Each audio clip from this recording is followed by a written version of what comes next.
My name is Jay Ellison. I'm the Director of Outdoor Leadership and Education at Lycoming College. And today we're going to talk about campsite selection as well as tent construction. So campsite selection is more than just finding a flat spot to put your tent down. There's quite a bit that goes into it, looking at your natural surroundings to determine what's a safe place to spend the night. So first, obviously a flat spot to put your tent is quite helpful. Secondly, you're going to look at your surroundings such as trees, where water may run, as well as game trails. So for trees, you're looking for trees that may be dead, looking up in the top of trees, looking for dead branches, etc. We call those widowmakers, and we try to steer clear of those because if there were a windstorm in the middle of the night, a tree falling could make for a pretty bad camping trip. So secondly, looking for where water may run. It may be beautiful skies out right now, but at night, if the clouds come in and water starts to fall, you may find yourself in a creek that you may not know you are in. So looking for areas where water may run, ditches, gullies, etc. It would be a really important thing to avoid. Thirdly, looking for game trails. We want to try to avoid coming in contact with other wild animals while we're out camping. So game trails are pretty easy to spot. They look like a trail that you and I may walk on, but they have overbrush on them. So they may not be like a really established trail. Or areas where you see where deer or other animals may be lying, where the grass or the undergrowth is matted down. Those are areas you typically want to avoid to make sure that you don't have any unwanted encounters. Now that we've talked about a few tips about how to pick a nice, safe campsite, let's look at tent construction.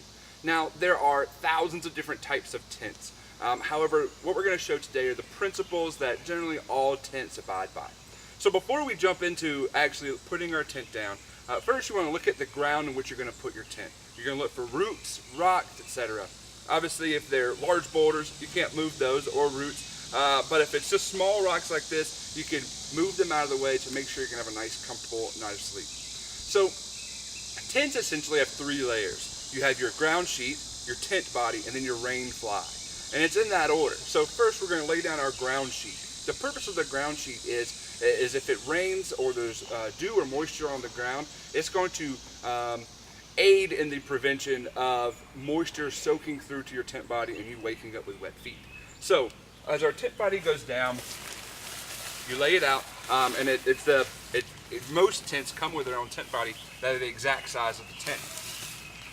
So once you have that laid out, you can then move on to laying out your tent body.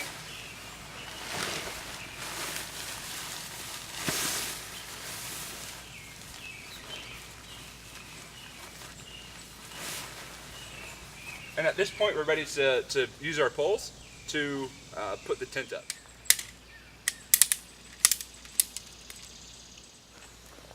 So once you get your poles set in place on your tent, most tents either have clips that will attach the tent body to the tent poles, or the tent poles slide through sleeves in the tent. Regardless, there will be some mechanism to attach your tent body to the poles. And the goal here is to create a tautness in your tent so that it gives the structure of your shelter you'll be sleeping in. So now that our tent is constructed, it's time to put our fly on. The fly is intended to be that waterproof barrier between your tent and the outside rain that may be occurring.